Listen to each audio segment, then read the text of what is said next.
This government meeting is brought to you by Eastworks and our local cable subscribers.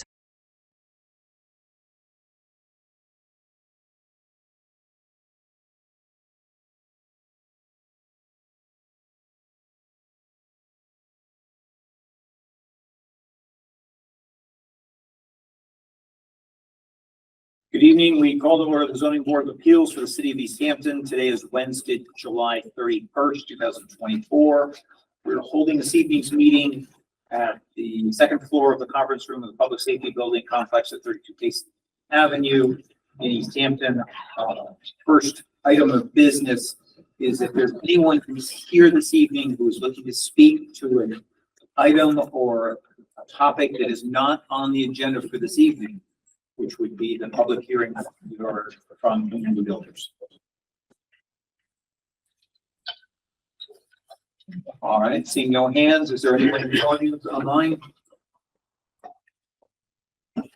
Seeing no hands raised for general public comment. If anybody does, you can use the raise hand function at the bottom of the screen. Not seeing any. Okay. A couple of administrative items we need to take care of. The zoning board minutes from the April 24th, 2024 meeting, the meeting minutes from the June 26th, 2024 meeting, and the meeting minutes from the July 10th, 2024 meeting. Can I get a motion for approval? I make a motion to do all three of them at the same time. Yep. To approve the minutes from 04/24, 06/26, and 07/10. Okay. Second. Second. Tim. All right. All in favor? Quick Yes. point. Yes. Name correction on the July 10th. Okay. On my first name. Okay. And I'm going to abstain from the first two because I'm not present. Yeah. So, all right. All in favor? Aye. Okay. And then that motion passes. All right. Are there any other administrative items that need to be addressed to the best of your knowledge? Okay. So at this time, we'll begin the public hearing. This evening, we are opening the public hearing for 385 at 391 Main Street via Community Builders. The applicant is seeking a comprehensive permit to create 87 new and rehab 40 existing affordable rental units subject to the Mass General Law, Chapter 40B. The applicant is proposing 3 new buildings on 55.54 acres. The proposal is located at 395 to 391 Main Street, and the area is zoned R35. So anyone here who's looking to speak concerning that? Good evening, Mr. Chairman. If you're asking the applicant to begin, which I presume is what you're doing, I'm Peter Freeman from Freeman Law Group, representing the applicant. So I will proceed. All right. First, I would like to introduce our team from the Community Builders. We have Julia Scannell.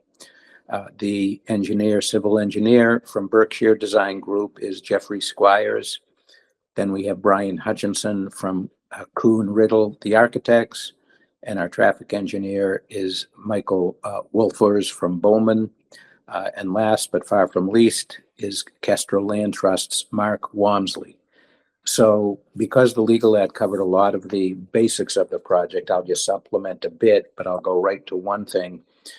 The unique and really positive aspect, among other things, of this project is the partnership with Kestrel Land Trust, because the vast majority of the land that is the subject of this application will remain conservation land.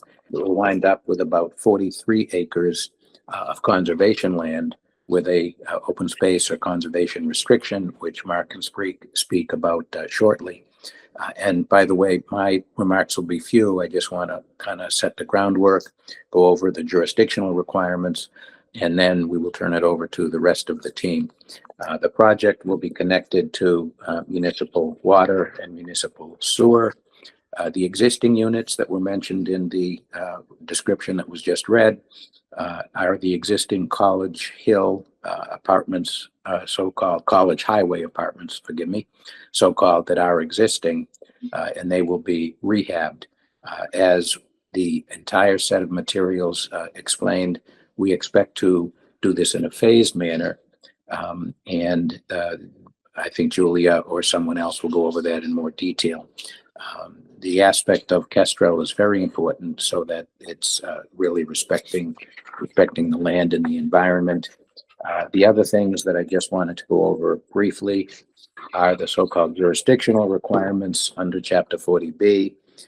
The first is that the entity be a nonprofit or a limited dividend entity, and we fulfill that in both respects in that deregulatory agreement that will be signed with the subsidizing agency, which is the Massachusetts Executive Office of Housing and Livable Communities, contains the limited dividend provisions, and we, by signing that, will agree to abide by those regulations. And it would be the applicant or a single purpose entity that may be created later for the funding of the project. The project eligibility is for the so-called low income housing tax credit program, under which, as the application says, the units will be limited to households earning up to 80% of the area median income. So the first prong of the eligibility is being an eligible applicant, which we are. The second is control of the land.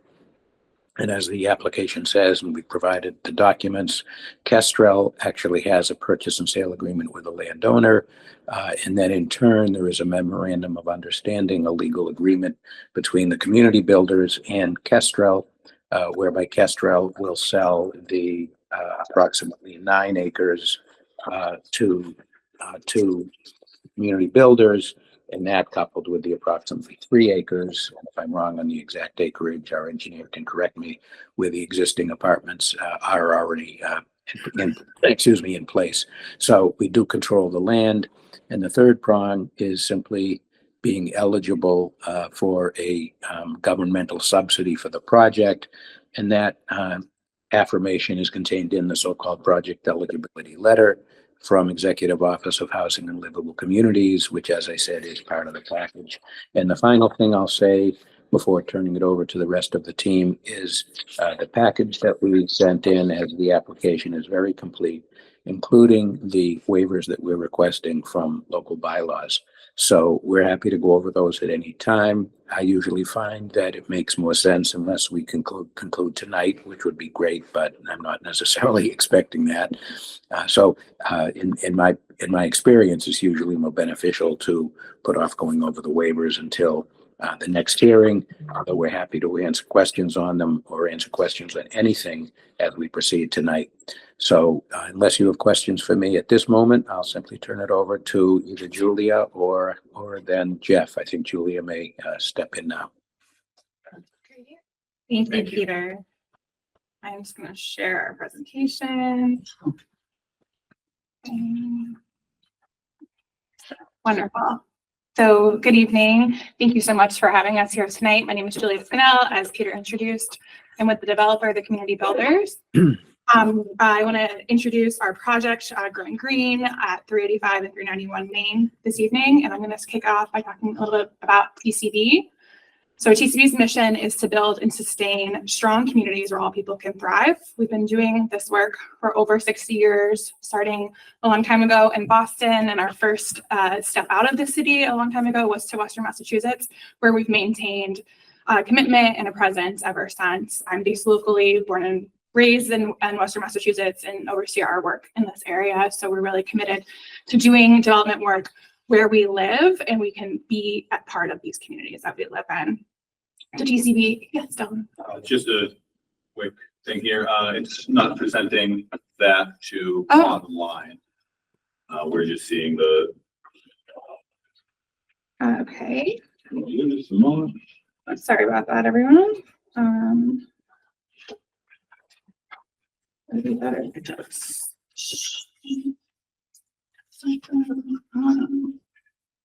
Probably should I do it. Is that presenting online? No, not present. So if you go back to. Apologies. No worries. I did this. And then Window. I did this. they just go entire screen. Should I think. possibly, and then if you try to full screen that. How do I do that without doing present? In the present mode, I don't know if that Because that's like last time. It looks like. and if you go to the next slide. It doesn't look like Google Meet supports that. Okay. So I would say go back Is to there, presentation. go back to presentation? You go back to the meeting. Back to me. Okay. Yep. Stop sharing or? Yep, it's not sure. Stop. Okay. And then go back to presenting. Okay.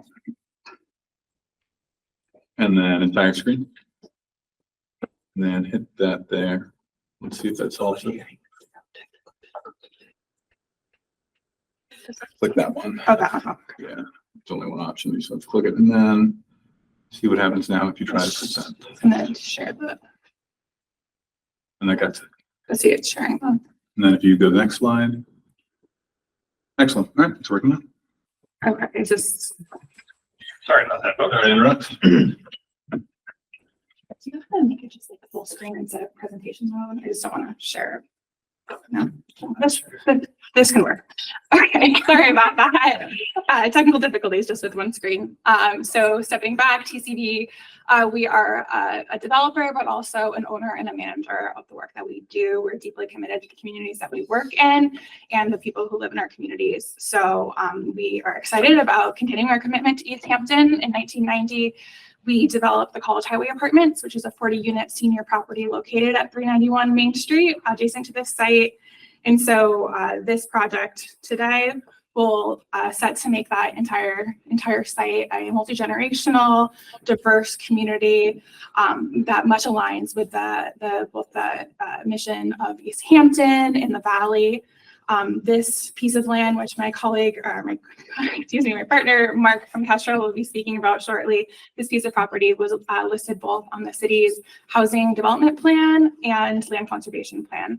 So what we're going to present to you this evening will be a project that shows smart development. It preserves existing open spaces, agricultural lands, and keeping it open forever with conservation lands, as well as providing much needed housing along the developable frontage. This project is a wonderful outcome for this piece of land, which is on the open market and could be developed into many things that would not include the conservation aspect and would be, a much sadder use for the land, to speak bluntly. There. I'm going to now kick it over to Mark, who will come up and speak about capital land trust.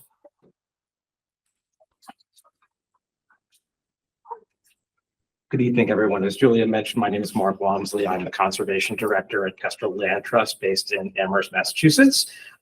Kestrel is a partner organization in this project before you today, and I've been working on the Growing Green Easthampton project, as we call it, all the way back since its inception in 2020. I just want to give a bit more background and expand upon what Julia and Peter said about Kestrel's involvement. As a partner, Kestrel currently holds a contract to purchase the land at 385 Main Street and is working towards dividing the land with roughly 42 acres to be owned by Kestrel and conserved in perpetuity as a public conservation area, with the other around 11 acres to be separately owned by TCV or an affiliate, who are proposing the affordable housing development at the center of this 40B application. Kestrel has been conserving land in the Connecticut River Valley for over 50 years, and in many ways, we'd like to think that our work really reflects the valley itself.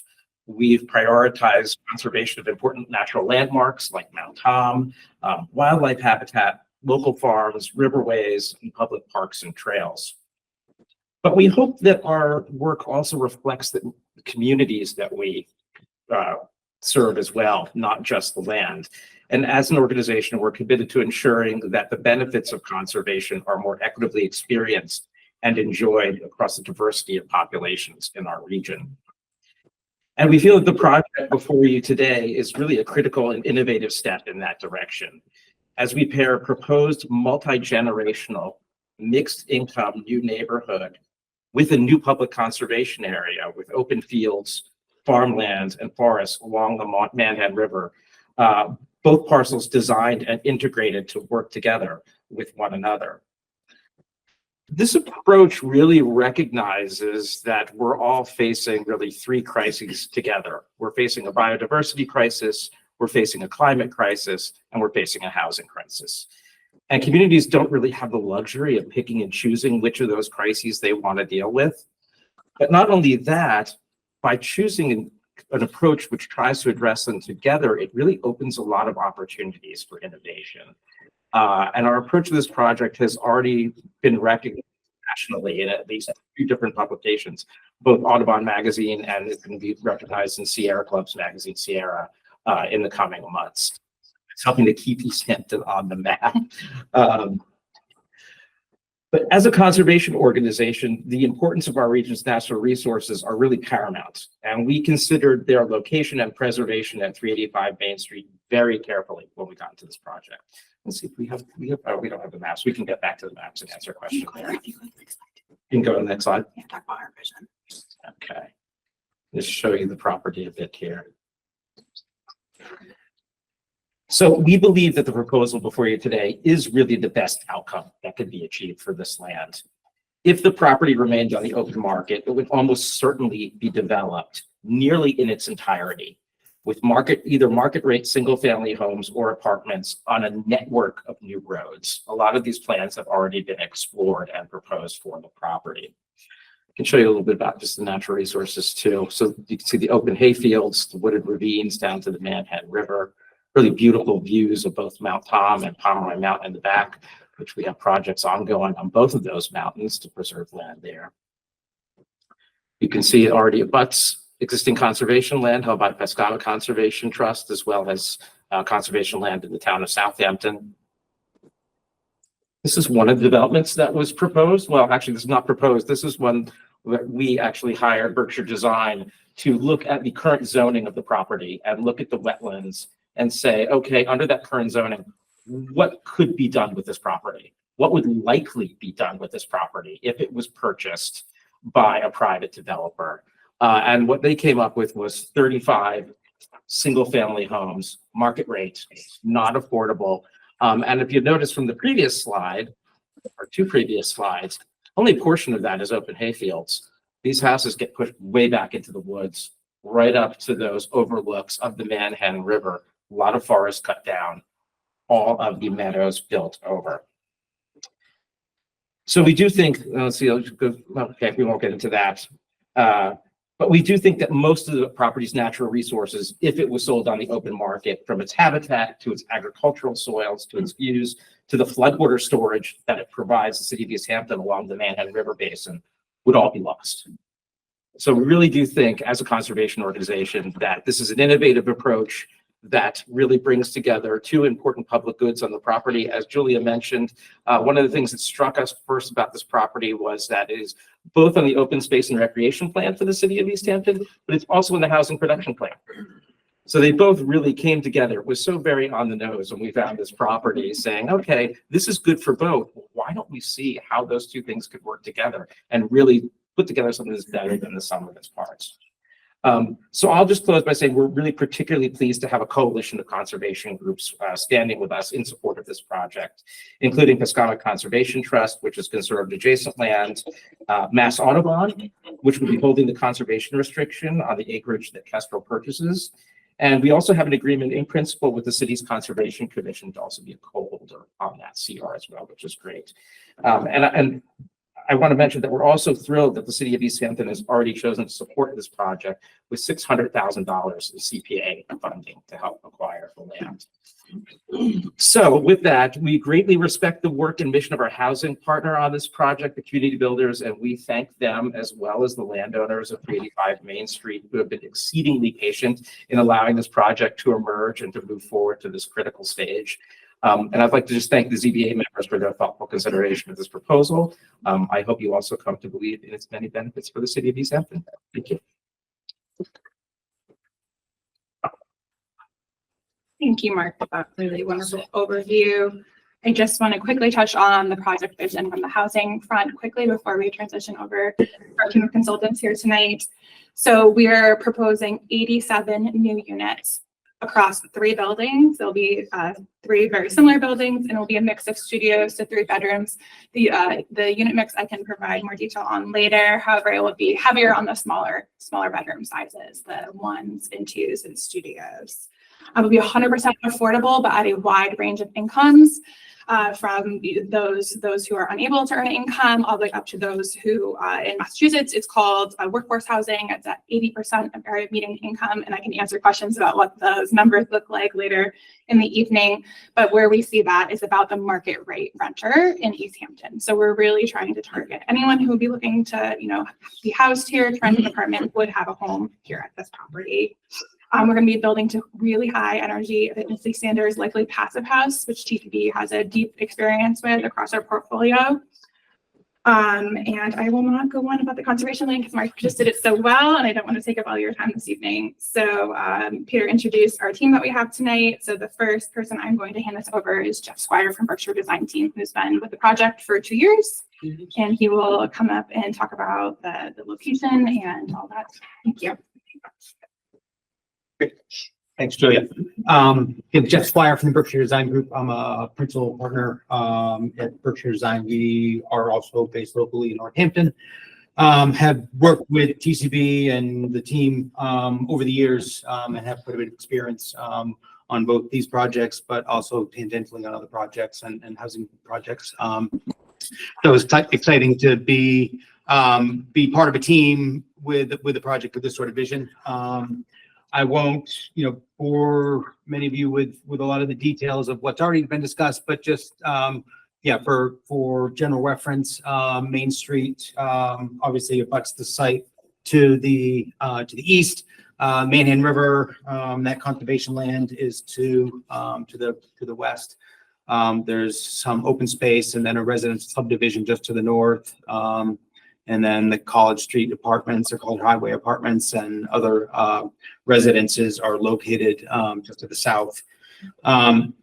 We are, as some of these other plans highlighted, particularly this one, are very cognizant of the different resource areas on the site, particularly wetlands here. There's a number of shallow wetland systems up near the front of the site on the east side. And these gradually drain the fields that surround them and eventually turn into much deeper ravines and drainage courses to the west side of the site as it drops down to the Manhan River. So what was unique about this project is we really tried to capitalize all the development or concentrate all the development up in the most developable portion of the site, which was eastern end. So that 11 or 10 acres that is being developed is really focused on that front portion of the site. And so that remaining 42, 43 acres of conservation land really protects the entire western edge of the property. As Julie noted, the project includes 3 very similar buildings, sort of splayed out on the sort of the upland portion of the site in a way that helps to provide views through the buildings and to some of the conservation land and connect Main Street and sort of views through the site to the open space in the back. They're set back beyond this small wetland system along Main Street. That really pushes the buildings back, reduces the scale a little bit. Everybody recognizes that these are, relatively large buildings in this area, but in trying to reduce that scale and provide some sense of character and context that's appropriate for the area, these are pushed back, 300 feet or so, I think, at the closest point to that front corner on the north building. The project includes a new entry off of Main Street on the north portion of the site. There's a small gravel parking area that's proposed that would remain as part of Kestrel's land. That will serve as a public, parking place for trail access to the trail systems, both on the conservation land, but to connecting and abutting properties. And so that's really just a low key, parking lot for the public that is separate from the residential parking, which is further into the site. As you continue in along the roadway, there's a parking lot that would, 88 spaces.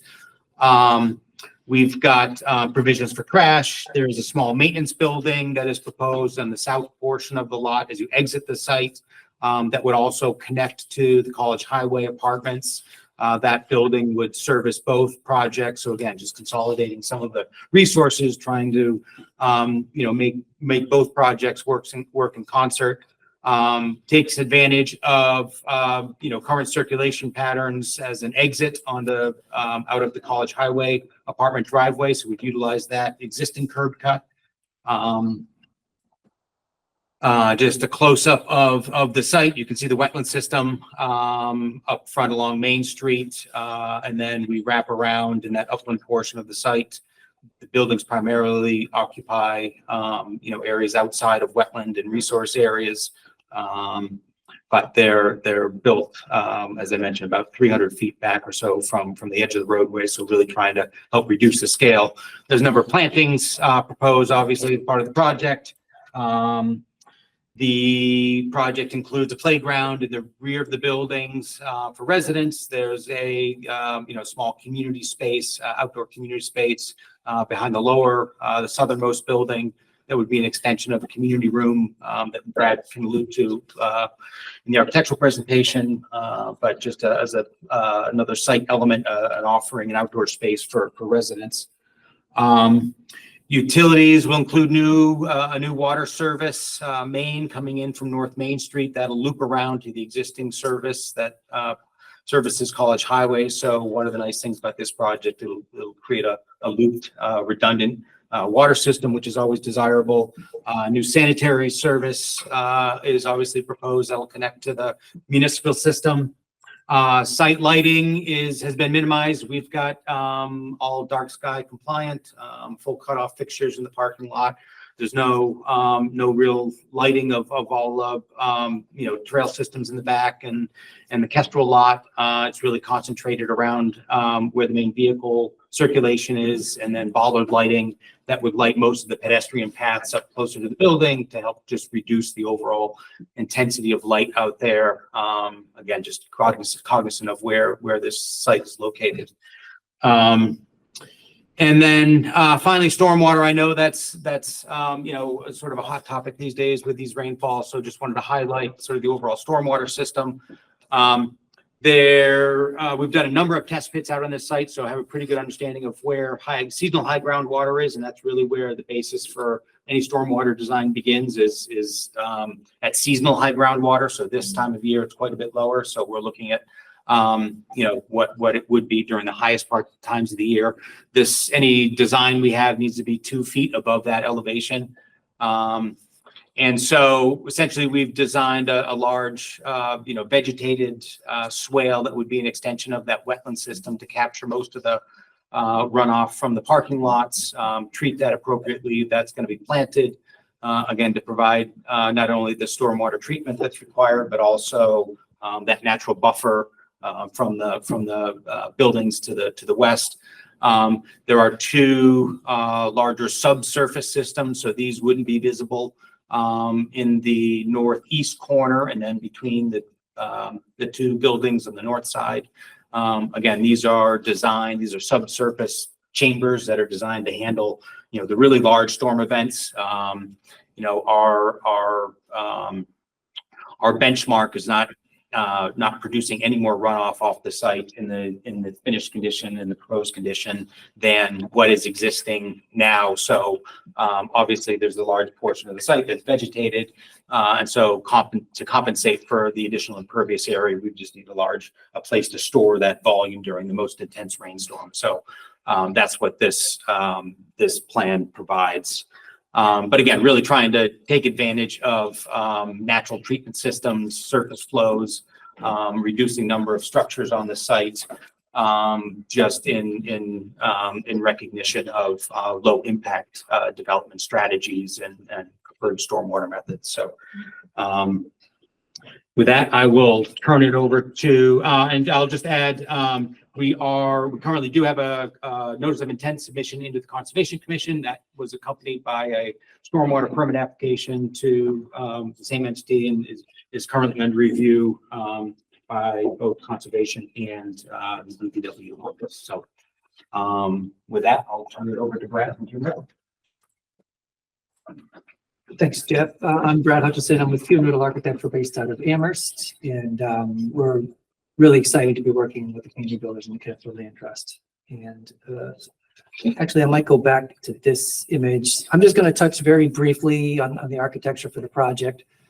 One of the design goals as far as building massing and building orientation was to take advantage of southern exposure for photovoltaic arrays on the roof. We also wanted to turn the narrow base of the building towards the street to allow views through, as Jeff said, to the conservation land and to minimize the impact, visual impact of the buildings from the road.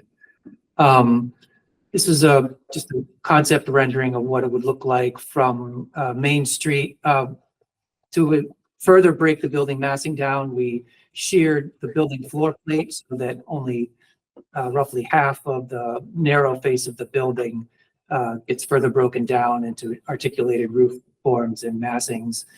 And so we have a gable roof form that maximizes photovoltaic exposure and also is kind of a reference to New England vernacular pitched roof architecture. There are some flat roof sections of these buildings that are hidden behind the gable roofs that could support roof mounted mechanical equipment. And this is a view sort of looking back from the conservation land, looking towards the road. This is just kind of a breakdown of the apartments. There's 3 buildings. Each building has 29 apartments. They're about 37,000 square foot each. And there's a mix of studios, 1 bedrooms, 2 bedrooms, and 3 bedrooms. The studios are 10%, 1 bedrooms are 25%, 2 bedrooms are 55%, and 3 bedrooms are 10%. This is just sort of a typical floor plan. As Jeff alluded to, each building has a common area. They all have slightly different functions, but each common area on the first floor opens out into the landscape common areas that further connect back to the conservation land toward the rear of the site. These are just some rough typical elevations. And that's really all I have to touch on for the architecture. Thank you. My name is Michael Wolfhurst. I'm a traffic engineer with Bowman Consulting Group. I'm also a resident of neighboring Westhampton. And so I'm very excited to be here tonight to talk through a brief overview of a traffic impact study that was performed for the project. What you see on screen is an overview of our scope for the traffic impact study, which included 4 intersections in addition to the proposed site driveway. The 4 intersections shown on screen were selected in consultation with the City of Easthampton Planning Department and include the South Street. It includes also the intersection at Coleman Road, the intersection with the College Highway Apartments driveway, and the adjacent driveway just to the north of that for the existing Easthampton Professional Building, which is roughly across the street from the proposed driveway. Our scope included collecting traffic count data, which was done in April of 2024 this year. We performed a trip generation assessment that I'll go through for the proposed site. We performed a site visit that included all 4 study intersections and collected data on site to really understand the local context. We collected crash histories for the most recent 6 years for this area to assess that, and I'll speak to that a bit more. And then lastly, we performed an operational analysis of these study intersections, which considered 3 different scenarios: the 2024 existing conditions, what's out there today. We then projected 7 years into the future to understand a potential future 2031 no build condition that does not include the proposed project. and then a future 2031 build condition, which includes the proposed project. And that's how we assess those incremental impacts created by the project that I will go through today. Just a bit more context and imagery here of the study area and study intersections. I mentioned again, we have Coleman Road, the professional building driveway, South Street, and the College Highway Apartments driveway. One thing I wanted to also note was that we, for all locations, studied the site distances along Main Street, and we also collected the peak hour side street delays at South Street, and that was done to really understand on the ground what are the delays that people are experiencing driving through this area, particularly at South Street, where we did observe more congestion happening today. We also observed vehicle speeds along Main Street, and that was important for some assessments that I'll be going through momentarily here.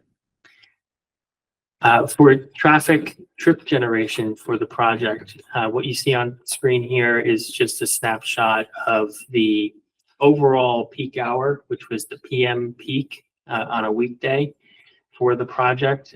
We used the Standard Institute of Transportation Engineers trip generation manual, which provides guidance for typical vehicular trip generation for various land uses.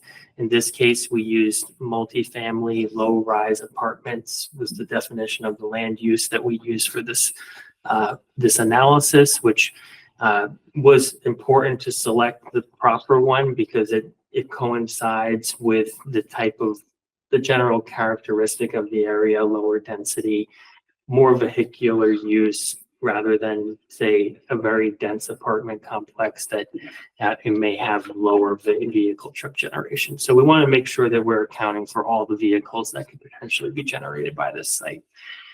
What we end up with at the end of the analysis was, in the morning, a total of 50 new vehicle trips being added to the roadway network. And then in the evening, slightly more, total of 58 new vehicle trips being added to the roadway network. And so those added volumes were analyzed in that future year condition for 2031.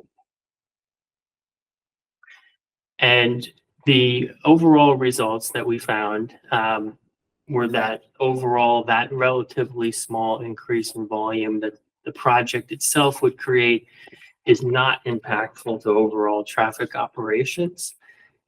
We were able to understand this through our traffic modeling, which was calibrated based on those field delay studies that I mentioned earlier, where we collected field data to understand what the true vehicle delays were. And overall, what this means is that that additional incremental growth that the project would generate does add traffic to Main Street, which would in turn make the gaps smaller for vehicles trying to enter Main Street from side street. That amount that it does increase was projected to be on average, between 3 and 5 seconds of an increase, incrementally, just for those projects that are added. Now, what does that mean in actual terms? What is that experience like? Well, that's where we get to levels of service. That's engineering terminology for how we grade traffic operations for vehicles and the amount of delay that they experience. It's graded from A through F, with A being the best, the lowest amount of seconds per vehicle that you would experience. And what we found was that aside from South Street and Main Street, in the future with the project, all of our study locations were operating at level of service C or better.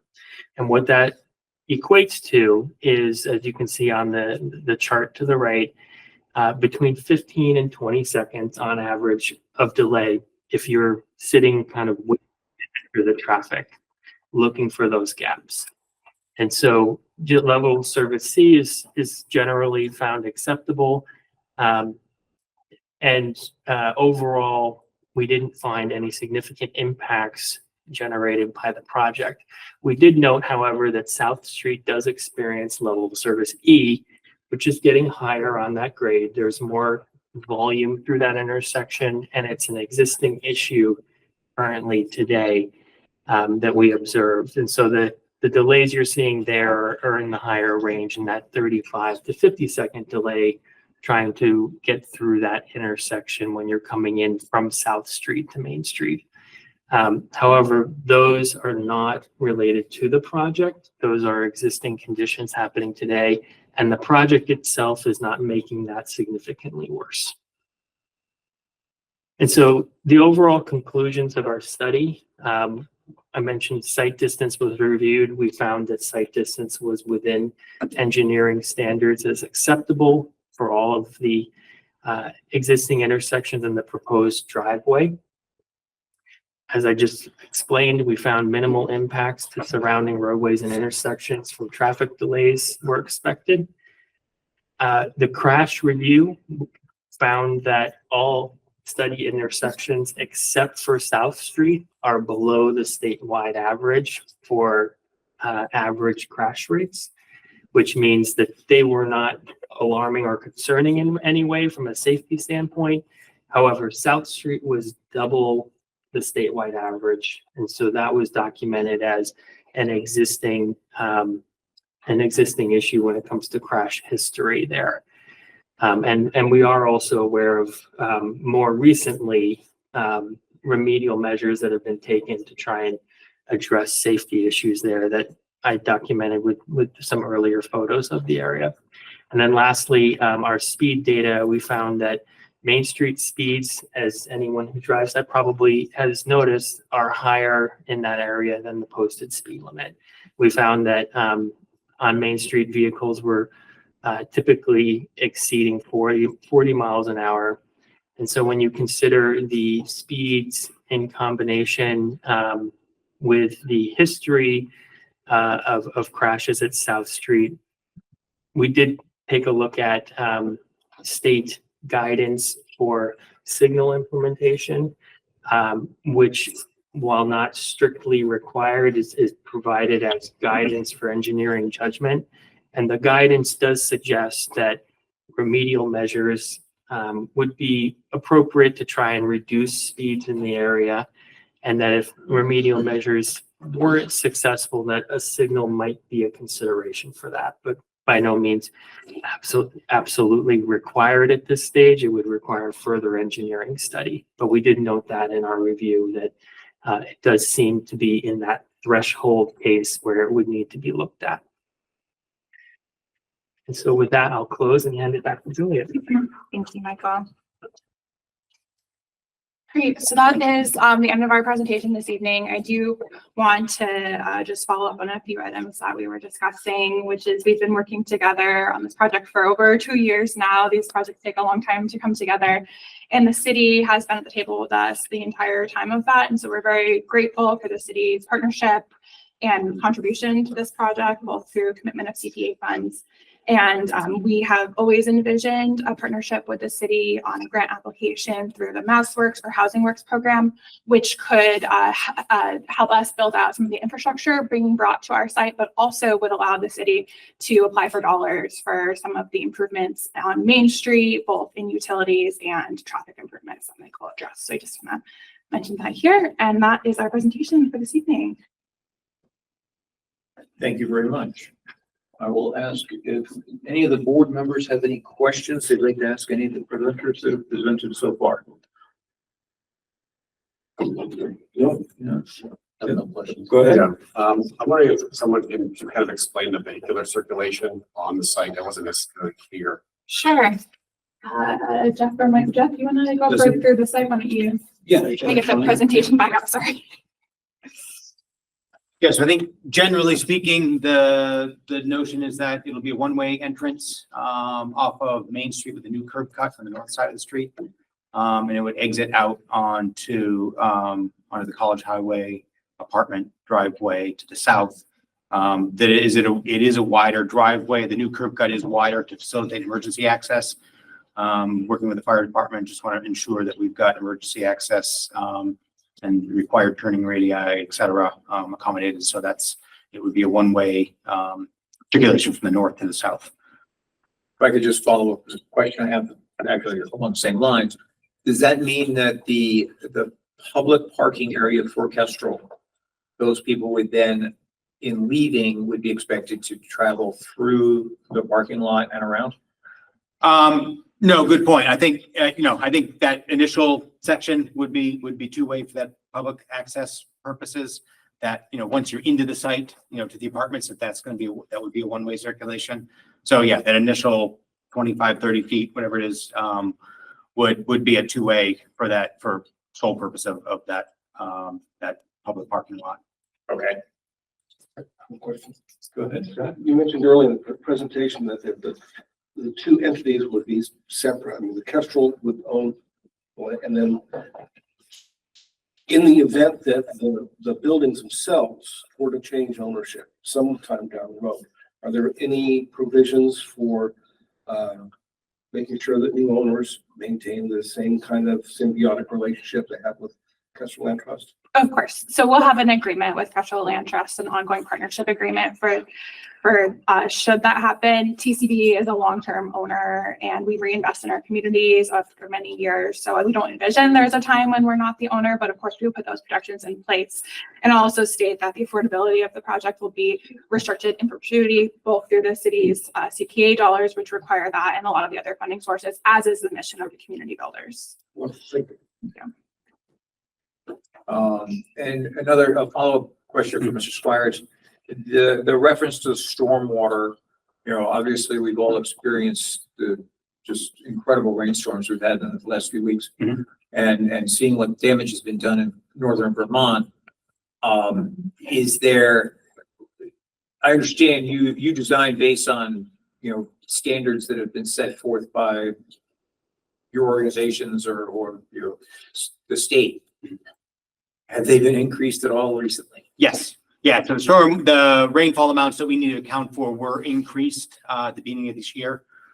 So we've certainly taken that into consideration. I think the other advantage that we have over the system on this site is that we really are relying a lot on surface flows.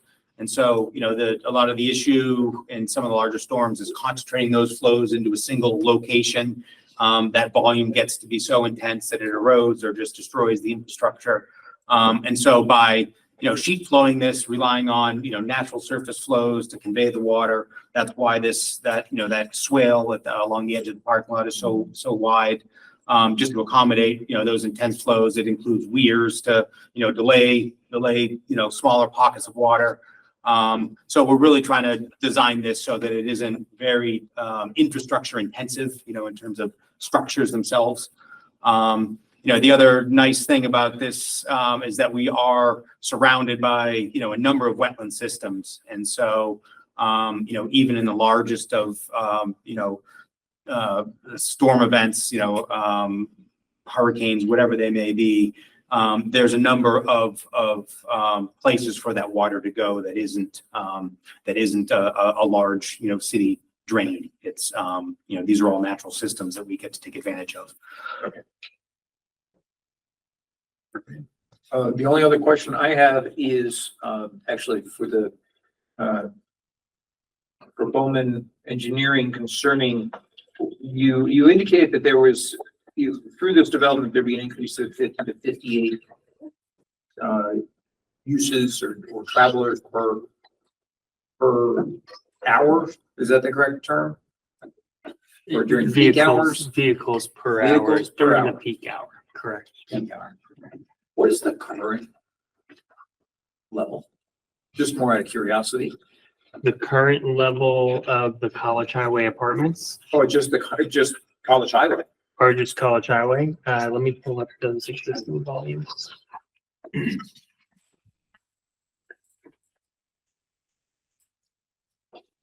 Okay, so in the evening, which is the PM peak hour on a weekday, which is the highest.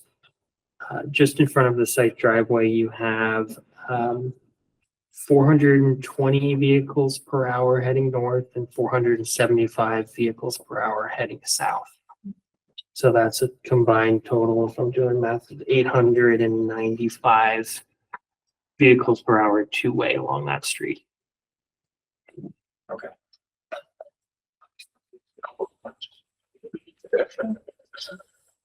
All right, Tim? Yes, follow up on the drainage. I think it was slide 10 on the left, you'd shown kind of existing wetlands, and we just explained in current conditions where the water is going now.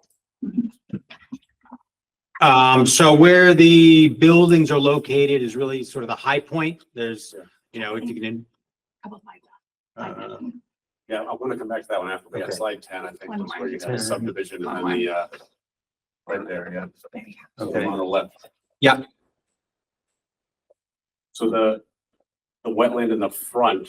Yes. Along the highway, is that ultimately draining to the manhand or is that draining across the street? There's a portion right along that in the largest storms, I think probably connects because it's really wet along that property line.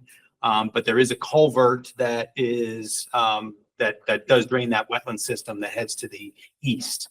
And we've inspected that. It seems like closed. There's nothing blocking it. You know, so that system is one that we're not touching.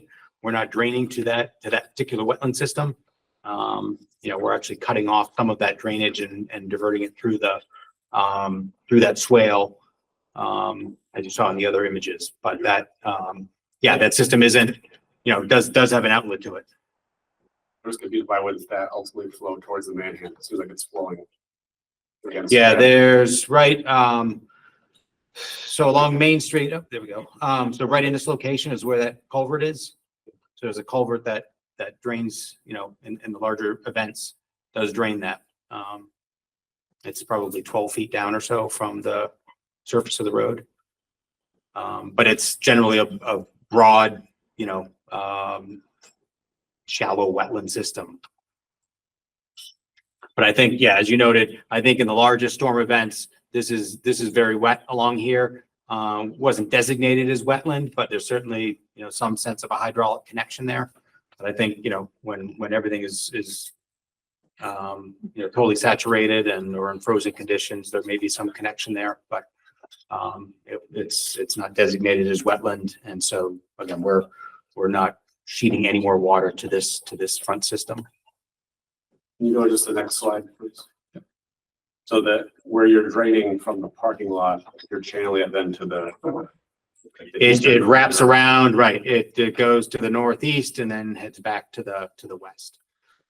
But ultimately, there's a sandier pocket of soils in that northeast corner that we're able to take advantage of for infiltration purposes. As you get deeper into the site, particularly beyond the buildings, they're much heavier soils, so don't really have the infiltration capacity that some of the soils up in the front of the site do. Thank you. All right. So board members, if you have any other questions moving forward, obviously, you know, you're free to ask them at that point.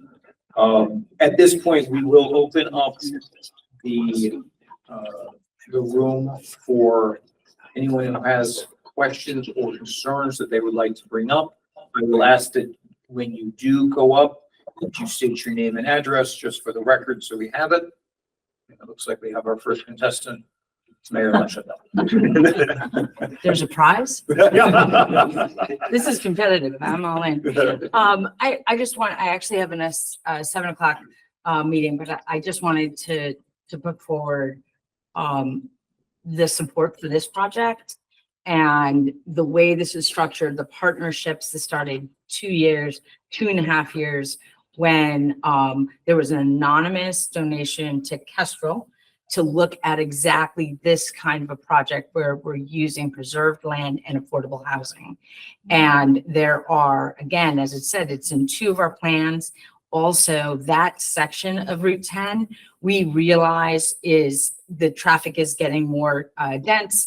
And just to go off of what Julia said, this area is on our short list to go to the state to look for that Mass Works grant. For those who aren't familiar, that's those are the grants that we got the left-hand turning lane on Route 10 into the co-op, the rotary at Ferry Street, rotary at the new school, as well as smaller projects around sidewalks and sighting. So this project is on point 100% for that kind of money, and we will be pursuing that at the appropriate time. So, you know, again, it's a short list. This, I don't know if you've walked land, it really is amazing. I'm so grateful that we get to work with the partners we do, and this is a possibility. So thank you very much. And I'm happy to attend other meetings to answer specific questions around money, financing, DPW or whatnot, as our department heads for questioning on this project as requested. Just let me know and we'll be here. Thank you very much. Thank you for the opportunity. Mr. Chair, we also have some folks online. How would you like to comment that? Okay. Well, you know, we can, you know, why don't we, you know, whilst if someone's walking up, we can go ahead and do someone who's online. Sure. Yeah, we can hear. I'll go ahead and promote you. All right, I'm unmuted. Ken Iavecchia, 359 Main Street, Unit 4A. As a neighbor, I think this is a great project. It's novel. The partnership between Kessler and community builders, for them to donate the land was just great.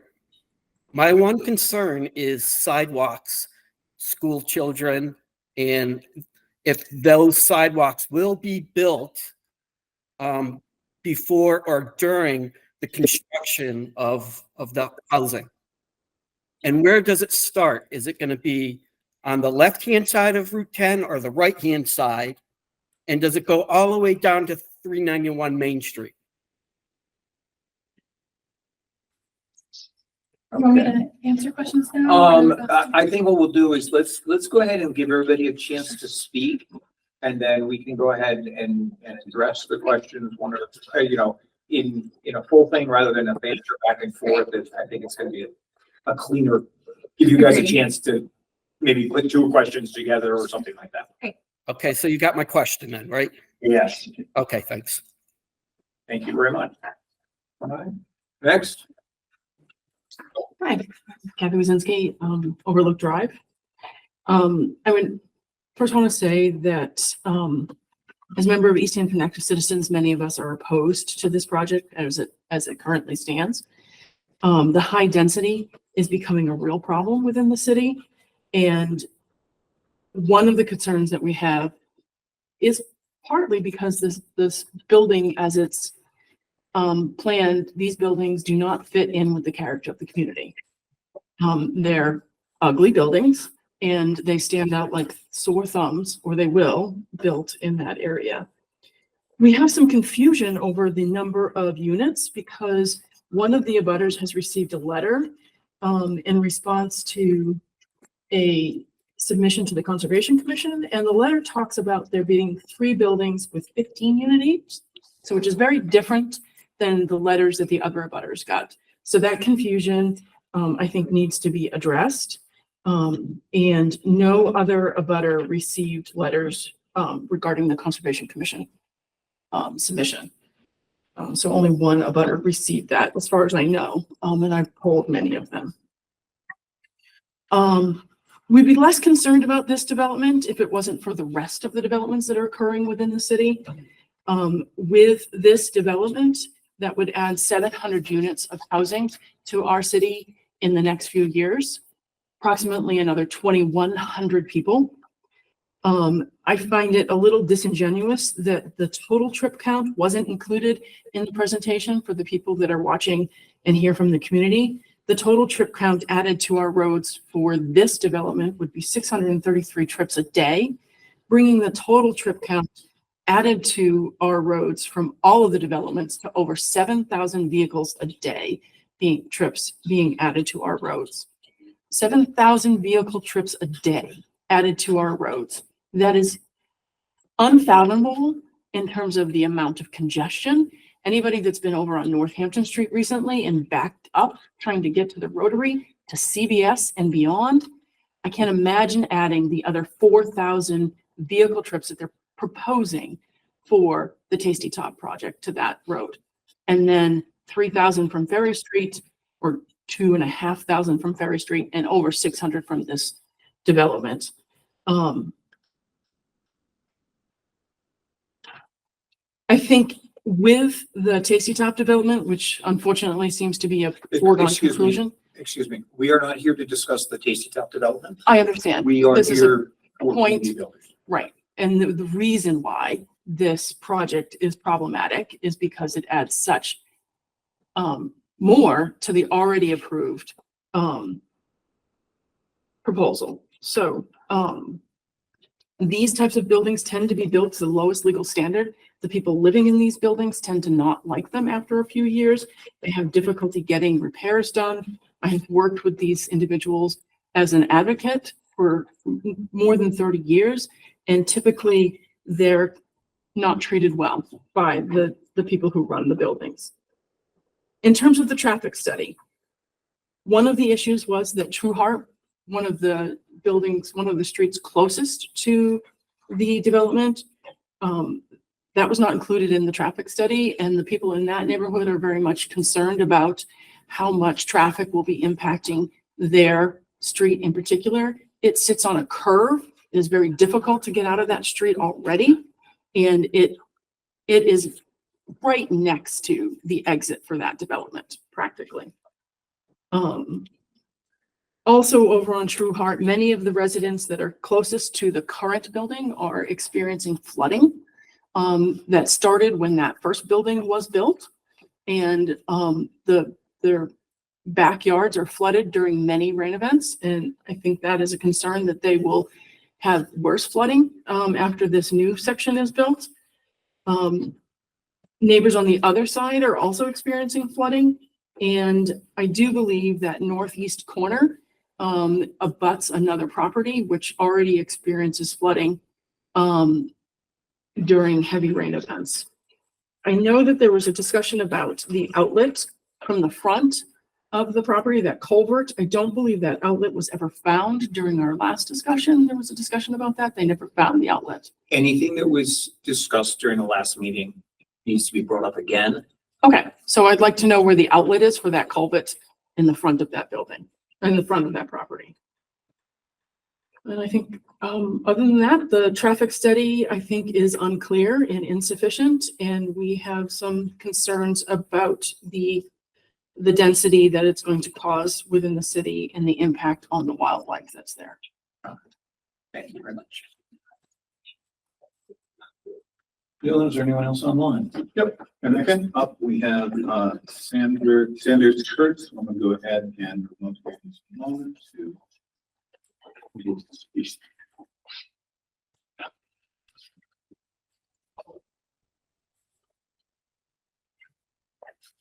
All right, Sanders, you should be able to unmute yourself. There we go.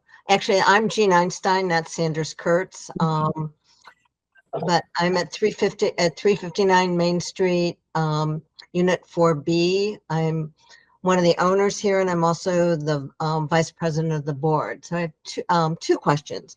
One is, right now, there's a natural wooded buffer between, we're in a butter at 359. There's a natural wooded buffer. I'm not certain if it's conservation or not, but we'd like assurances that that's going to remain if it's not conservation property, because that's an important part for us. And then secondly, in terms of the traffic study, there are 60 units in Hampton East. So I'm surprised that that wasn't taken into consideration in terms of the traffic study. So there's 60 units, and obviously a number of them are occupied by at least 2 people. So there's a lot of traffic that comes in and out of Hampton East, plus the Commons, which is the condo development right at, closer to Main Street. All right. Thank you very much. All right. Good evening, everyone. My name is Jana Tatro. I live at 52 Pomeroy Street, and I'm the chair of the Easthampton Affordable and Fair Housing Partnership. I'm here tonight to speak in support of the development of 385 Main Street proposed by the community builders and Kestrel Land Trust. Every 5 years, the Affordable and Fair Housing Partnership and the city's planning department produce a housing production plan, which has been mentioned a couple of times already tonight. Our most recent version was completed in 2021, and the housing production plan provides a comprehensive needs assessment of the population and demographics of Easthampton and our current housing stock, and provides goals and strategies to build more affordable housing. The housing production plan was approved by the City Council and the Planning Board and has been certified by the Executive Office of Housing and Livable Communities. It's also available on the Planning Department website under Plans and Studies. One of the most important components of the plan is to identify sites that would be appropriate for affordable housing development. This allows the city to be proactive in identifying sites where affordable housing could be most suitable. The plan identified the site at 385 Main Street. The plan also lays out several options of what could be built on the site, though I believe what we have proposed before us tonight is actually much better than what the plan envisioned, because it actually protects a lot of the open space and clusters the development to only one portion of the site. Massachusetts is facing an affordable housing crisis, as evidenced by the governor's recently passed $4 billion housing bond bill, which will build more affordable housing over the next several years. Here in Western Massachusetts, according to a UMass Donahue Institute report issued in March of 2022, the Pioneer Valley needs at least 17,000 more rental units at or below $500 a month. Hampshire County currently needs over 1,500 additional rental units at or below $1,000 a month. Although we have lower incomes here in Western Mass, we do not necessarily have lower housing prices, according to this report.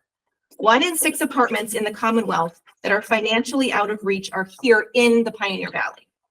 And there is a solution to that problem, and that is to build more housing at all income levels, including those for our lowest income residents. The proposed rental development at 385 Main Street is exactly the kind of project that Easthampton needs. A thoughtful developer who uses our approved and certified housing production plan as a guide, a project that protects our open space and provides much needed affordable housing to our community and our region. I urge the ZBA to vote to approve this proposal. Thank you. Thank you very much. Any PM online? I'm saying it right, but I will go ahead and promote them if they can introduce themselves. Hi there, can you hear me? Yep. All right. Hi, my name is Kyan Jermog McQuaid, lifelong resident of Easthampton, currently living at 8 Jones Drive.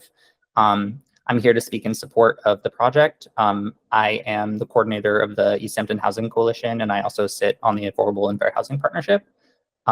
So obviously this project is important to me. I want to give a thank you to Julia and Mark for their great presentation. I think this project creates much needed affordable housing across a wide range of income levels. As Jana just so eloquently said, we're facing a dire housing crisis, and this is a critical piece of the citywide strategy to expand our affordable housing options. So not only does this project support the city's conservation and housing production plan, it lives up to our goals as a climate leader community, which is something that we recently became as well. It adheres to high sustainability standards and is responsive to the geography on the site, as you saw. It combines dense housing along the frontage with preserved and conserved open space along the waterway. I also think the designs look beautiful, and I think it does a terrific job marrying the industrial surrounding character with the residential charm. I think it's a far better use of the land compared to other potential developments like large single-family subdivisions or commercial retail. I also think the added public amenity and outdoor recreation space is a great addition. We need to build more housing to keep up with our rising infrastructure costs without taxing out our residents more than we are already. Our city has the capacity to make a little bit more room. We have plenty of water and sewer processing capacity, and our schools are at no risk of being overcrowded. We need to grow thoughtfully if we want to keep these incredible services resilient into the future. This project does just that. Thank you. Thank you very much.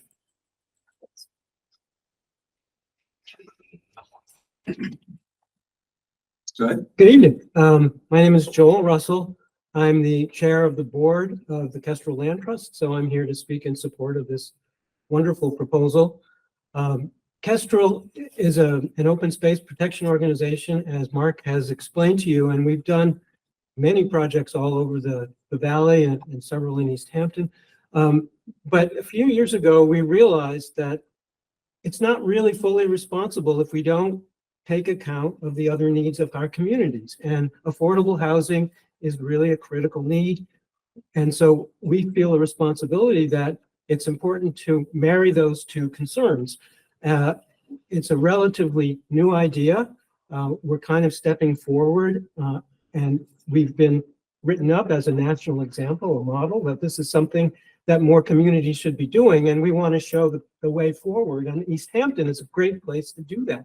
I think Easthampton should be proud of its recognition of the need for affordable housing and its willingness to rise to the challenge, and not just to rise to the challenge of building it, but to build it in such a responsible way. I mean, you need to have this housing somewhere, and this is a great location for it. It's on a well-traveled road. It's not going to interfere with any residential neighborhoods.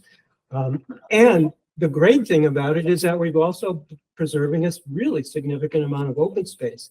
We want to show that it's possible to do both, because we often have heard skepticism about, well, you know, you preserve the land, you take it off the market, then that's bad for housing. That's not true, and we want to show that. This is visible demonstration that you can have both, they can work together. It's a wonderful marriage, and we fully support this, and we look forward to your approval of this 40B application. Thank you. Thank you.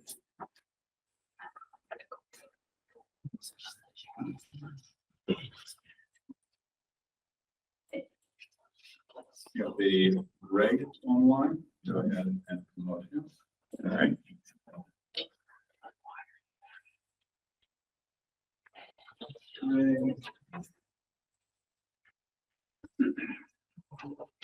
All right, Greg, you should be able to unmute yourself and speak.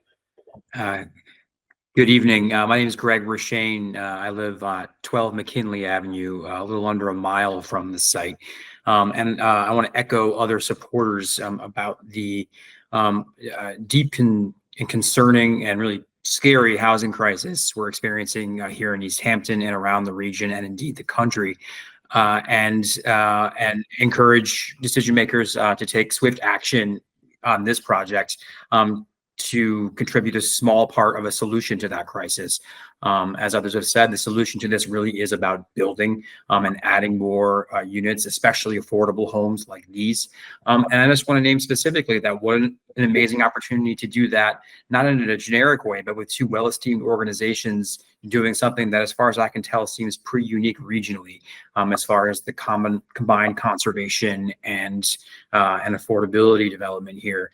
And that was, end by just noting the impacts of a lack of affordable living opportunities, a lack of affordable homes means incredible instability for families, for low and middle income families. It means a degraded workforce. It means a lower value of life here when people who want to start small businesses or be artists or whatever can't afford to live here. That's what makes this community amazing. So this is a way to support who we already are and to kind of affirm our values as a place that welcomes people of all incomes. And I hope we can do that by approving this project swiftly. Thank you. Thank you.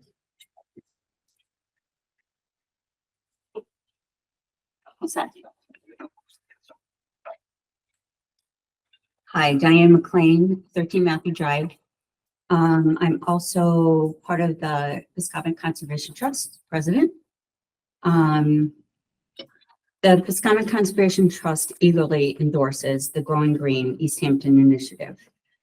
The cooperative site design that starts with protection of critical natural areas, but incorporates in suitable locations development of sustainable housing, including much needed affordable units, is a benefit to those who reside in the housing and the city of Easthampton. This is in accord with our ethos as a land trust that preserves habitat, but also creates, where appropriate, opportunities for passive recreation, and enjoyment of nature. This project is of particular interest to Pascomic Conservation Trust. It adjoins our 38-acre Pomeroy Meadow Conservation Area bordering the Manhan River for half a mile with a mile of trails. The portion of our conservation area just downslope of the Main Street property boasts especially rich, intact floodplain, meadows, and forests. Intensive development would threaten that rare resource. Therefore, securing this area has long been a goal of ours, one unobtainable because of the development value of the frontage. For this reason, we're especially grateful that Kestrel Land Trust is leading a partnership to acquire this property above the Manhan River to protect its core of prime farmland and critical habitat adjoining our conservation area, while its partners pursue thoughtful, limited development away from these sensitive areas. We believe this project aligns with every environmental land use and community development goal of the administration. Protection of Massachusetts' most critical natural areas while promoting affordable housing and energy efficient, sustainable construction. So we look forward to you approving this. This all has been said, but it really means a lot to us. Not just that it abuts our Pomeroy conservation area that's enjoyed by so many people, but it's just a cool project. Thank you.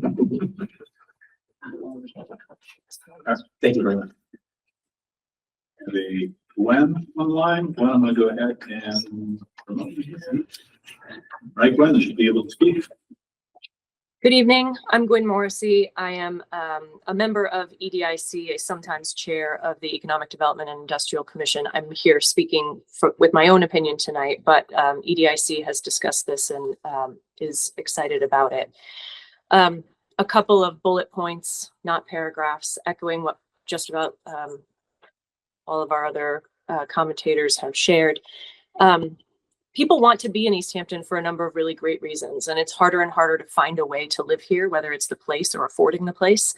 So this development and the others like it are giving us great opportunities to offer people a chance to be our neighbors. It's giving us a chance to share the load of infrastructure maintenance with more taxpayers and more prospective neighbors.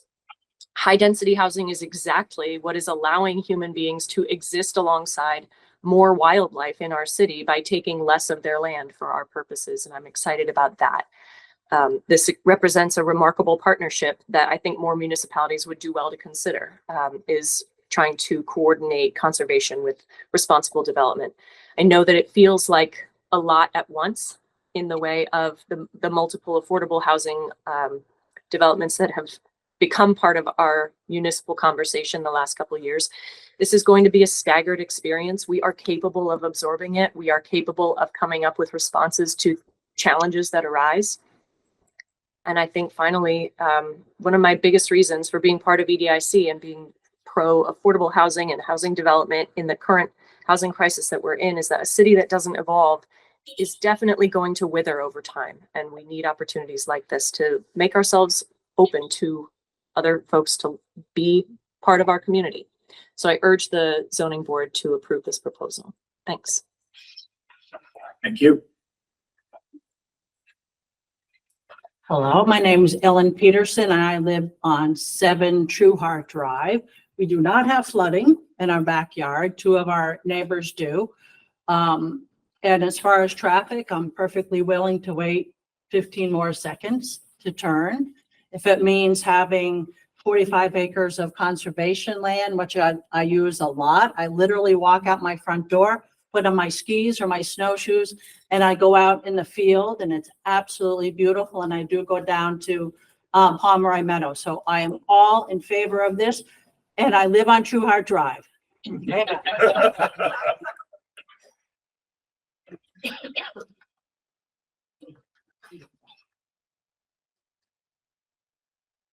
Currently, nobody else online. All right.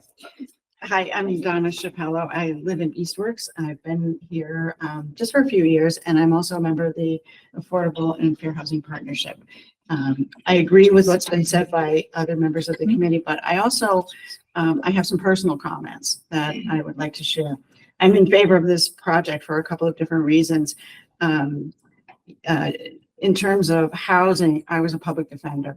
And as a public defender, I could see firsthand the impact of a lack of housing. And not only the impact of the lack of housing on people's lives, but when people did have safe and stable housing, it had an enormous impact on their lives. Reducing recidivism, making people more successful when they are on periods of probation, and also taking the stresses off of families and homes where there are too many people. If people can't find housing, they tend to drift back to their families. And this causes congestion within the household, stress in the household.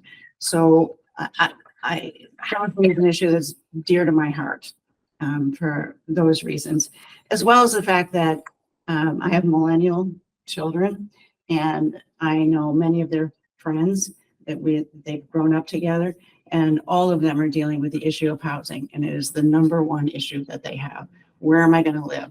What happens if I lose my job?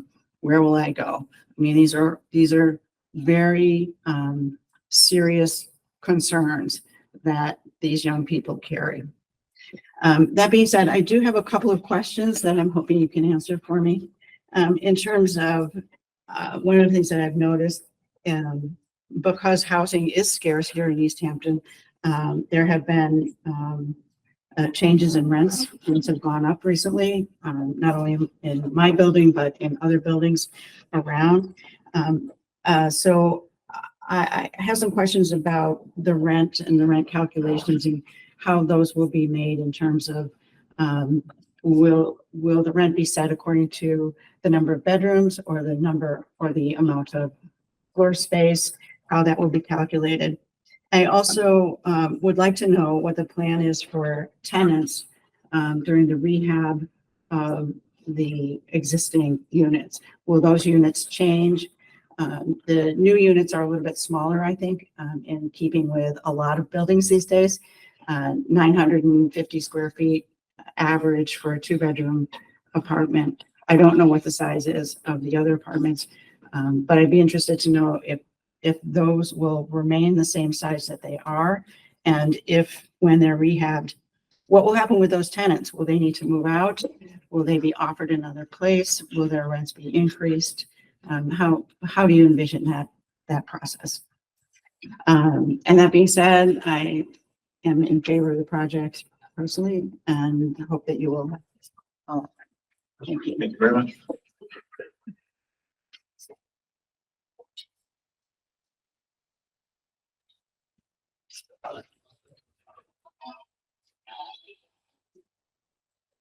Hi, my name is Jean Powell Wilson. I'm on Main Street at 377. I appreciate you're trying to balance the needs of the community. I do want to just express a few concerns that I have.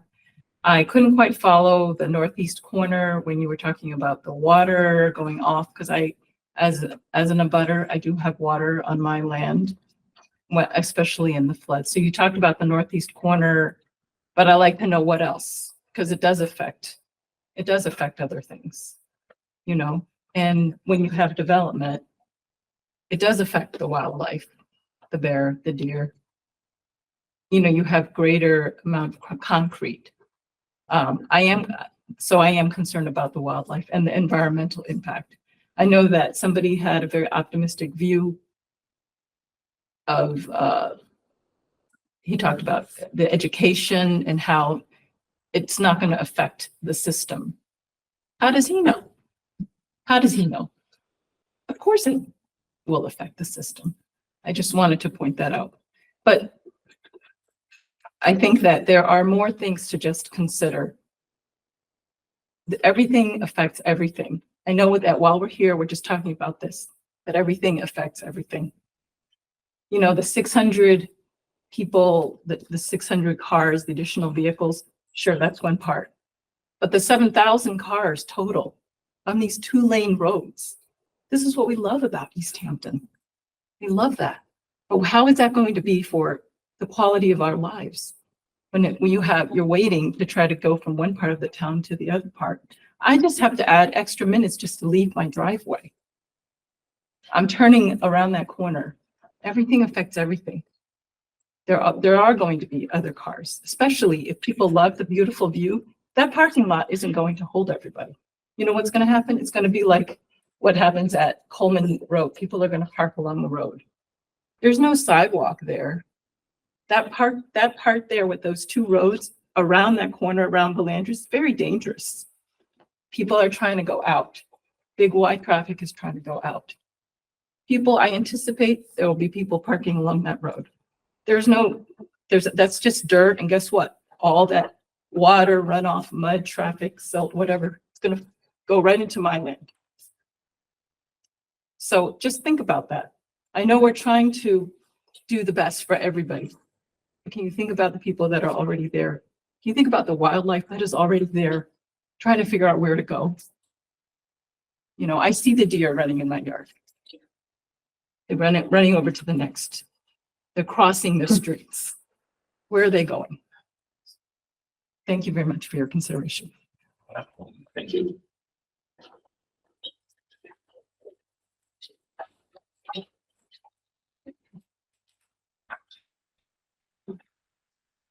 Hi, I'm Katie Carr. I live on Butter Street. I've been there since 2011. I love living in Easthampton. I grew up in a big city and never thought I would live in a place like Easthampton, and I love it. I don't ever want to leave. And I've seen a lot of changes in the time that I've been here. I know people that have been here longer than me have seen a lot more changes than I've seen. And a lot of them I think are really positive. And I've been thrilled to live in a place where I can walk practically to the end of my street and there's a Pascomic Conservation Trust natural area where I can go walk. And I walk in the other direction and there's amazing bars and restaurants and all these shops and all the improvements that have been on Cottage Street. It's been incredible to see. I think the real problem that I've seen arise is that it's become increasingly unaffordable to live here. And I have a lot of friends who would like to live here and can't because they can't afford to move here. And I have friends who live here and had to leave because they couldn't afford to keep living here. I think that is a real problem for the future of our city. I am incredibly excited about this project, both as a resident of Easthampton and as a fan of the natural world, and also as an employee of Kestrel Land Trust. I started working for Kestrel in September, and specifically this project and the fact that it's happening in my town was one of the reasons I was really excited to say yes to the job opportunity. So as a resident of Easthampton and as an employee of Kestrel, I really want to express my enthusiasm and support of this project and urge you to do everything you can to support it as well. Thank you. Thank you.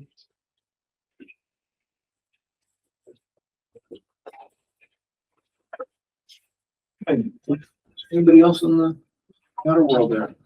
Nobody else online currently with their hand raised, and should probably just mention this to the folks online. In the event that the meeting disconnects for any reason, we will restart the meeting within 5 minutes of the disconnection. Otherwise, that will conclude the meeting. At this point, I will ask the applicant, would you like time to review the questions that were posed this evening and come up with answers?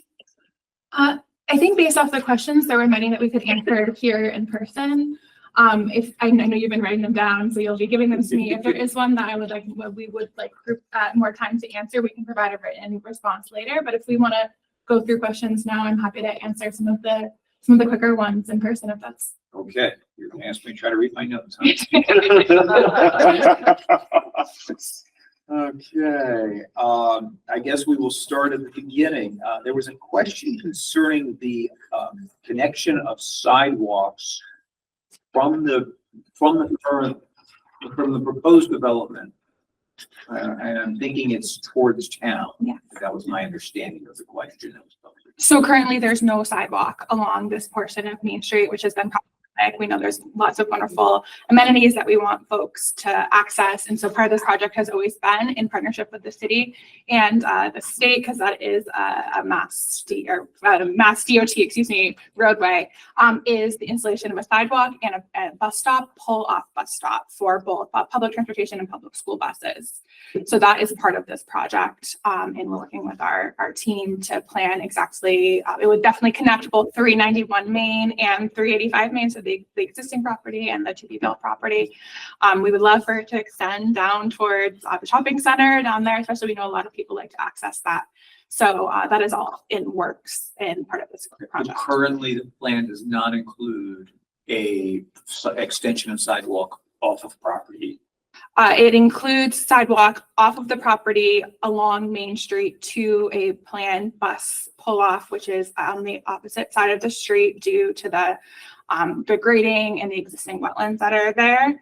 And we are working with the city on, because it wouldn't be our part of the property on anything extending further either direction on Main Street, we would of course be supportive of the city's goals on that. Okay. Okay. And just, I want to speak to sidewalks on the site. So we'll have a fully accessible route on the site, both from 391 to 385, accessible walking paths through the first part of the conservation land, because we do have multi-generational people living in this community, and it will be accessible, of course, to that public transit pull-off. Thank you. There was a question concerning the character of the buildings and the quantity of the units within the buildings. Sure, I can speak to that. I'm not aware of that notice that went out, that would have gone out from the city, but there are 29 units in each building as planned. Character of the buildings, if we want to talk more in depth about that, I can let Brad come up and speak to it, but we've gone through a process taking from the architecture that we see around the area, but also know that the drawings provided here are a very conceptual plan, and it's not a full rendering of what will be built eventually, but the massing is accurate. Okay. Mr. Chairman? Yes, sir. Peter Freeman, representing the applicant. Just one quick addition to that comment. That is something, the design and character, that is also part of the criteria that the subsidizing agency reviews. So when they issued the project eligibility letter, they reviewed that. Just wanted to point that out. And obviously they, wouldn't have issued it if they thought that it was not a positive finding on that question. Thanks. Thank you. Go ahead. Do you have anything that shows the dimensions of the maintenance building, how big that is and what that looks like? I think we do have a drawing for the maintenance building, and we can provide that afterwards in a supplemental to the board if that's right. Okay. And just a general concern over the quantity of vehicles, as I think everyone in the room is aware, the city of Easthampton has seen substantial growth, in the last 20 years, 50 years over, growth is what happens. I think the comment was made that, Easthampton's a great place and, people want to come here, and that's kind of the idea. The volume of traffic that appears to be, within this development, because that's what we're here for, is this development. It does not seem to be out of line with something of this size. That would be my thought, if I could. Yeah, sure. And I can let Michael speak more to that, but I will say, as a developer of this type of housing, we generally see our sites perform well under the estimates that our traffic consultants bring to us.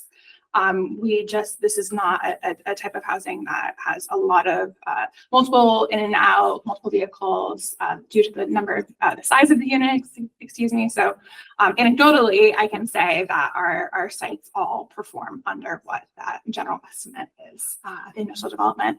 And if there's more questions about traffic, I'm going to let Michael speak because I'm definitely not the expert there. Michael Wolfers, Bowman Consulting Group. So just to expand on that, and to provide a little more context and clarity on the traffic study, The total trip count was cited in one of the comments, I believe correctly. It's cited in our report under table 4, page 17, along with the other trip characteristics. It's 633 trips daily. For context, we look at the daily trip initially, primarily as a screening tool to understand where the project sits and what review levels are required, what thresholds are tripped. For the traffic impact study, where we're really focused is on those critical peak hours, because we're trying to understand when the roadway is most taxed, when there is the least amount of capacity available, what is this project going to do to that condition? And so we are looking from an analysis perspective at those peak hours, which I cited. It's 50 vehicles in the morning peak and 58 added vehicles in the evening peak. And if you, for context, look at the total trips at 633, you can see that is about 17% of the total trips that happen over a 24-hour period. And the point there being is that by looking at the worst case scenario, we have confidence that the remaining hours of the day are lesser. And so any impacts that are reported in this report are the worst case. And then the remaining hours of the day there's actually more capacity on the roadways. There's less delay. To speak to, and so, yeah, I guess if we wanted to just, I don't want to get ahead of anything. No, but I do have a question, just for context. Sure. You did do a study on Coleman Road and the traffic volumes on Coleman Road, the traffic volumes on South Street. Do you have those numbers that you could share with us? Yeah, absolutely. Just to give a frame of reference.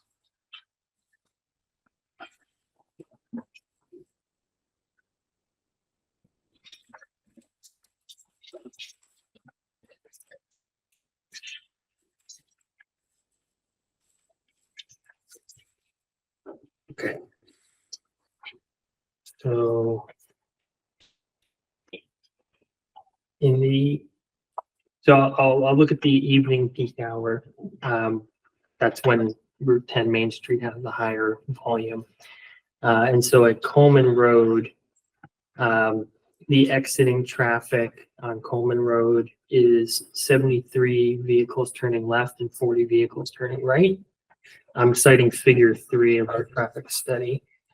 At South Street, there are 2 approaches to the roadway. I don't have the approach total here, but I'll just say the volumes. So westbound on South Street, you have 18 vehicles turning left, 36 vehicles going through, 35 vehicles turning right, heading north. On the eastbound approach, there are 8 vehicles turning left, 76 vehicles going through, and 63 vehicles turning right, and that's heading south on Main Street. These are hourly volumes in the evening peak. Okay. Am I able to address any other comments that I had, or were you? There was a question about the impact, why the impact did not include True Heart Drive. Right, yes. So that is correct. We didn't specifically evaluate True Heart Drive. I mentioned earlier that the study area was developed in tandem and consultation with the City of Easthampton Planning Department. Overall, we generally are looking at the larger volume roadways on the network that are intersecting Main Street. And so while I can't speak quantitatively to a specific analysis on True Heart Drive, I can point to Coleman Road, which is just 500 feet west, which we did evaluate, which is a higher volume roadway than a dead-end neighborhood road. And the analysis that we did perform there did show acceptable levels of service with the additional project trips that were added at level of service C, actually. So while we can't say that True Heart Drive has level of service B, A, whatever, we can say that Coleman Road, which is 500 feet to the west, very in close proximity, has a level of service C, and we didn't find any operational issues there. And so people exiting Coleman Road are experiencing a very similar condition to True Heart Drive, given the proximity. When vehicles are trying to enter at a stop sign, a main street like Route 10, they're looking for gaps in traffic. And that's what's really dictating their ability to get onto the roadway. And that characteristic of Route 10 doesn't change in 500 feet between Coleman Road and True Heart Drive. And so as part of the analysis, we can look at Coleman Road as a proximate example of what a typical side street that we didn't analyze would experience. All right. And I guess the other questions or concerns were the flooding to abutters and that outlet on South Main Street.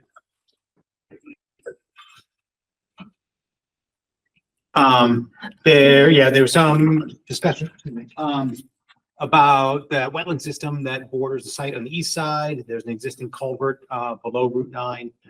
We have inspected that culvert in the field. I don't have pictures with me now, but we did inspect it in the field. It had a stone pad on the inlet side of it. There was no water pooling at the base. We did try to chase that as far as we could into the roadway. We couldn't find an outlet on the other side of the road because all that land is higher. So presumably it connects in the street in that system.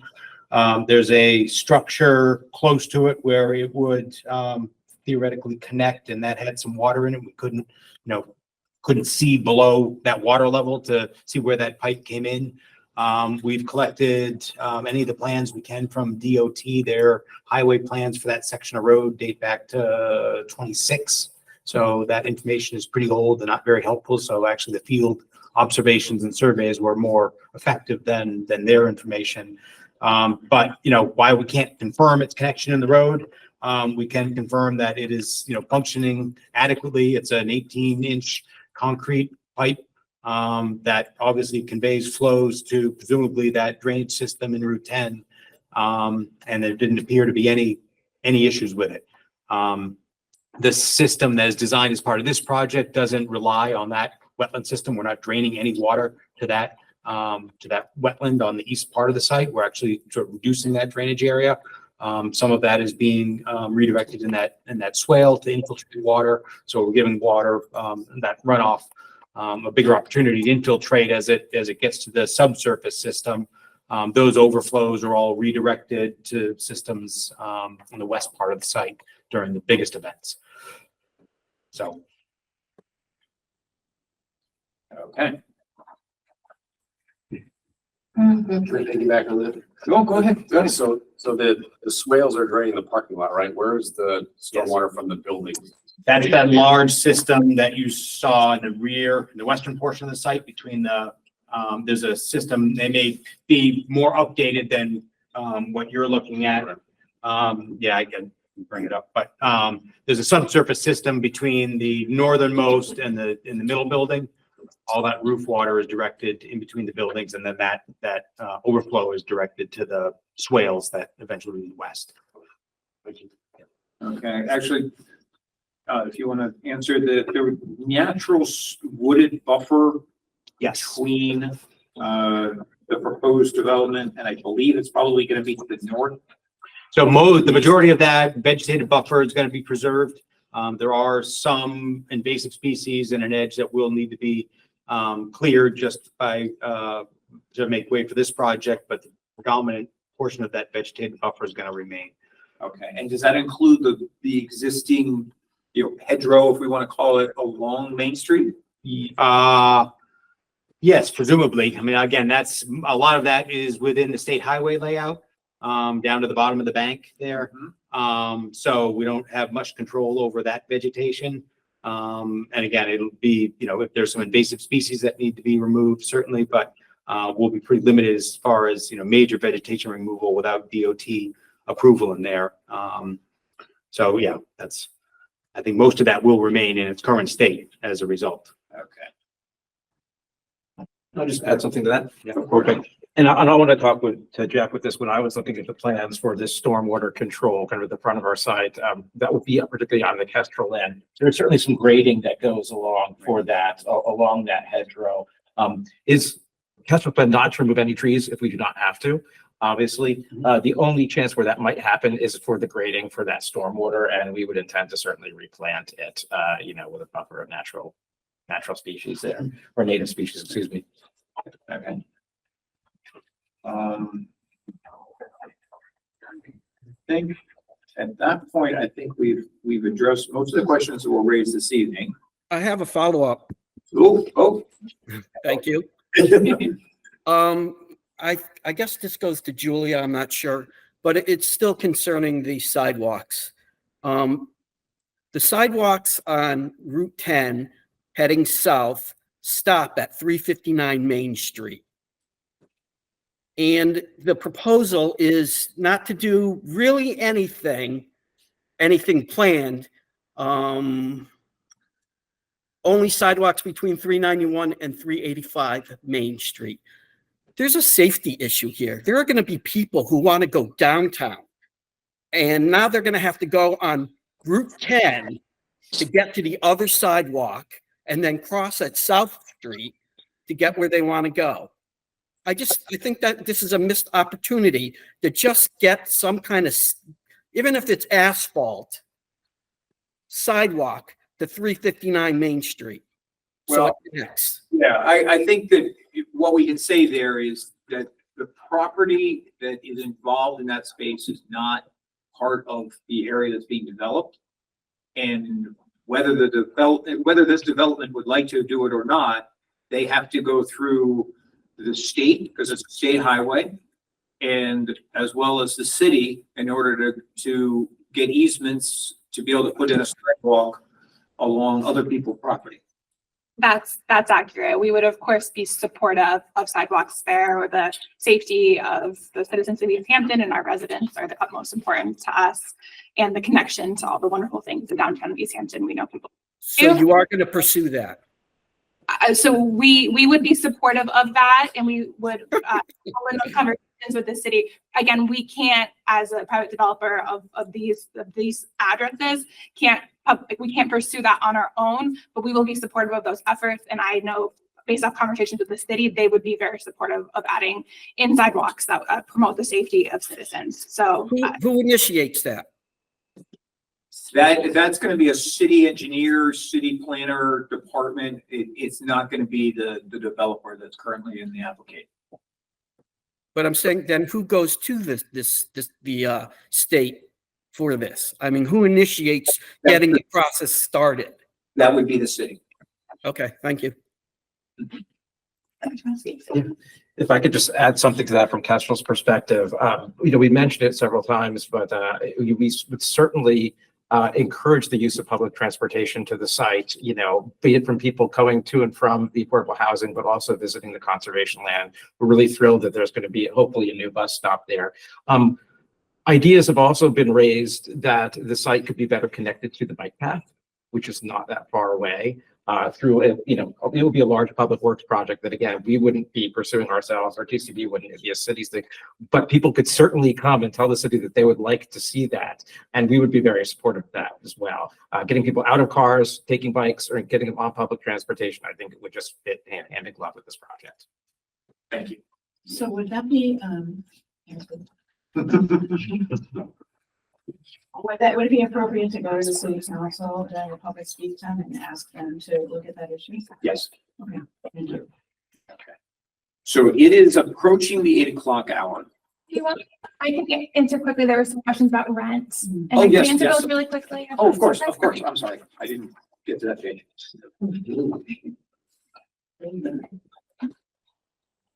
So do you want to ask me the specific questions, or Well, I can go off my yeah, rent? there was a question concerning the calculation that will be used for rent. Sure. So the funding sources and the programs that we work with set the rents for us. And so this is a lot of kind of sounds like gibberish if you don't know the lingo here, but they're set at the area median income and different percentages of that. So we have units at 30% of the area median income, 60% of the area median income, and 80% of the area median income. I can provide in notes later to the board what those income limits would be. And so that's just to say that folks should not spend more of 30% of their income. That's the standard that we all work with on their housing. And so 30% of 60% would be what the rent is set at for 60% of area median income units. 30% of 80% would be what the rent is set at for an 80% of area median income unit. So that's irrespective of how many bedrooms or what the floor space is. There are within, so again, these limits are set by the federal government. So there are like a 1-bedroom, a 2-bedroom, and a 3-bedroom do have different amounts of rent that you pay for, just like on the open market, but they're all in reaction to that 30% of, so you would have to make enough money to qualify to live, because we don't want to put someone in a situation where they're rent burdened, where they can't afford to live in that situation. So they would have to make enough money to qualify to fit into a 2-bedroom. However, some of our units, not the majority, but some of them will have subsidy attached to them. So folks could benefit from that who are unable or have reasons why they can't be out there earning that income. Yeah, Mr. Chairman, just real quick, because I think that a speaker also asked, again, Peter Freeman, sorry, attorney, also asked what's going to happen to the existing tenants, and that I think relates to the phasing. And so, Julia, you can speak to that. Sure. So this project is, as presented tonight, both the new construction and the rehab of the existing housing there. We are requesting that we have phasing of that. Likely the new construction will move forward first, and the rehab of the building will move forward secondly as the financing is available for that kind of work. The existing residents of that would not be displaced. We would work through exactly what the scope of that rehab is, and if they do need to be out of their units for that time, they would be relocated to another unit in the building if that existed, where there wasn't construction happening, or they would be relocated off-site temporarily to likely a hotel. An extended stay hotel is what we do for about 30 days while the work is being performed in their unit, and they would return. Their rents would not change. And the unit sizes would also not change. We are adding, or we hope to add some more accessible units to that senior property. So the layout of those units might change just because the bathroom might need to be larger, the kitchen might need to be extended, but the 4 walls that contain those units are not changing. Thank you. What's our percentage right now in Easthampton for low income as of right now, low income housing? Under 10. You would know that. 7.4. That was 3 years ago. Doesn't include the new stuff that's been added. Yeah, that's actually was my question more about I know we're talking about this project, but just generally where we're at right now. I didn't know if there was what the most up-to-date number was. As far as I know, that's information that Dylan can go ahead and provide to an up-to-date number. Yep, and that number, that's 7.2, 7.4. I can get it exactly around our next meeting, but that is up to date, and I believe it's with everything that is being proposed. If everything was built, that puts us still under 10%, but about 9-point-something% as well. Thank you. So your hand up? No, you're good. Yeah. So did you mention phasing? Is the new construction being phased or? No, the new construction will happen in one phase, phasing for the overall project. Okay. All right. Well, ladies and gentlemen, I appreciate your concern, your support, everything that everyone has voiced, and I appreciate the applicant taking the time to be here this evening. We all have other jobs that we have to go to tomorrow morning. I will ask that we continue the hearing until, when is our next public meeting? August 14th. Is that correct? I believe so, yep. Okay. So, and I think on that night, we will be back in our normal home. I hope we'll be back in our normal home. I will Okay. look at it. As long as the equipment works, we'll be there. Okay. All right. So that's what we know there. So we need a motion to continue. Yeah. Okay. So a motion to continue the application of 385 and 391 Main Street, the community builders. Motion's been made. Second. All in favor? Okay. So Once again, thank you very much, and we will see you on the 13th of August. 14th.